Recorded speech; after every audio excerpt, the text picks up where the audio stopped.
En el panorama de los años 60 hay un artista clave, un artista brasileño clave que es Elio Oiticica.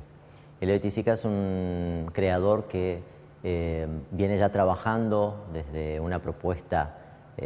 abstracta, pictórica, que involucra la abstracción geométrica, que involucra un pensamiento sobre la geometría en relación con el espacio,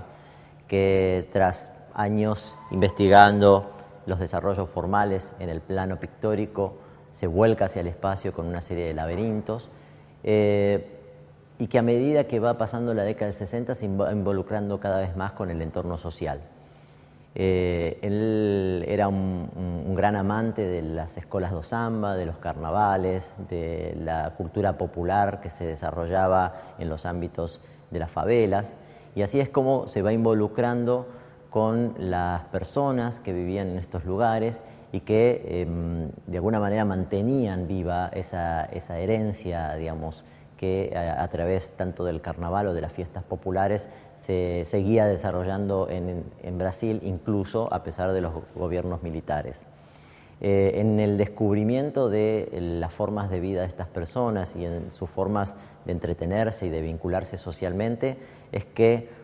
Oiticica comienza a incorporar una serie de materiales que tienen que ver con todos estos procesos. Es decir, comienza a realizar obras con materiales precarios, con materiales que involucran una cierta sensorialidad del cuerpo, que ya no están pensados para ser exclusivamente vistos, sino que también intentan incorporar el sentido del tacto, el sentido del olfato, digamos, toda la potencialidad de la plurisensorialidad que los materiales de los 60 podían proveer. Y así es como piensa en un tipo de producción artística que él denomina los parangolés, que son obras para ser usadas, ¿no? Es decir, son obras que están pensadas con materiales precarios, con materiales un poco inspirados en esos utilizados, como decía antes, en las escolas do sambas, en las favelas, estos materiales que se colocan sobre el cuerpo y que modifican el cuerpo, pero que también están diseñados para vincularse con ciertos procesos específicos del cuerpo, como pueden ser la danza. Y entonces se imagina en el cruce entre ese pensamiento constructivo, ese pensamiento abstracto del cual venía, y esa realidad social, se vincula entonces y piensa en la realización de estas piezas que son para usar, o sea, que tienen como un componente que se vincula con ciertas superficies de color o ciertas texturas, digamos, que remiten al universo plástico, y por otro lado formas constructivas que se pueden adaptar al cuerpo y que por eso mismo entonces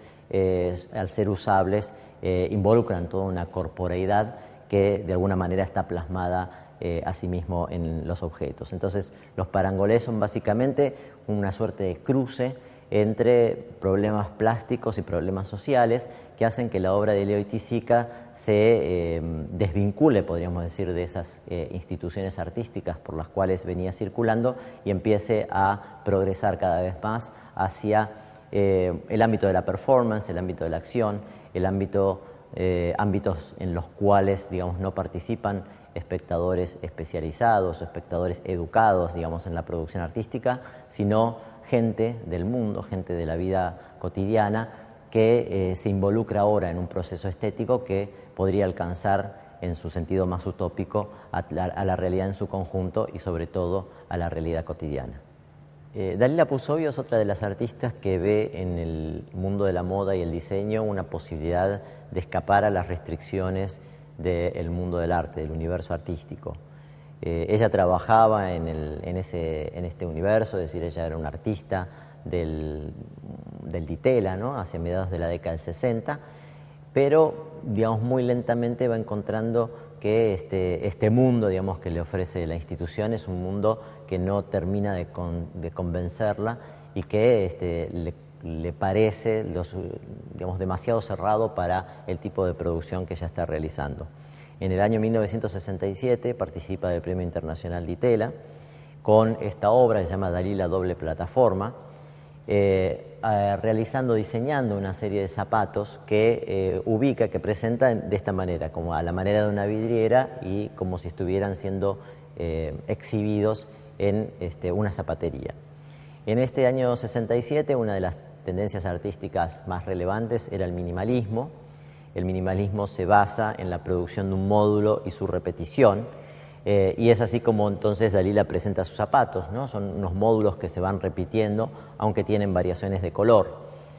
Sin embargo, la obra de Dalila no es una obra minimalista, porque el minimalismo era justamente uno de estos movimientos que solamente podían comprenderse dentro de la institución artística, es decir, un movimiento que dependía de un conocimiento de la historia del arte y que solamente podía ser decodificado en función de los parámetros específicos de esa historia.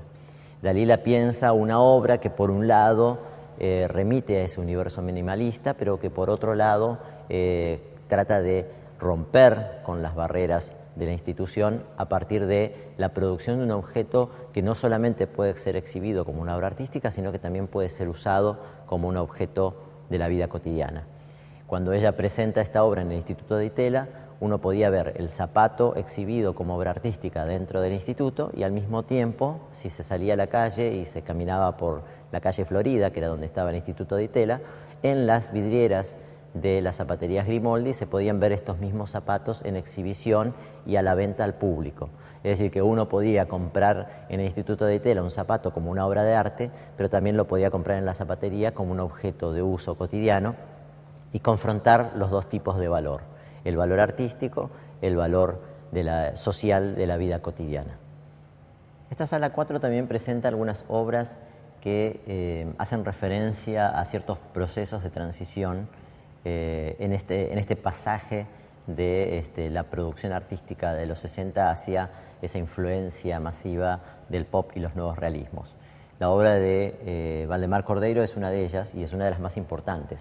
Valdemar Cordeiro era un artista que venía de la abstracción geométrica, que venía del arte concreto, que además de ser artista era un teórico, y un teórico muy importante,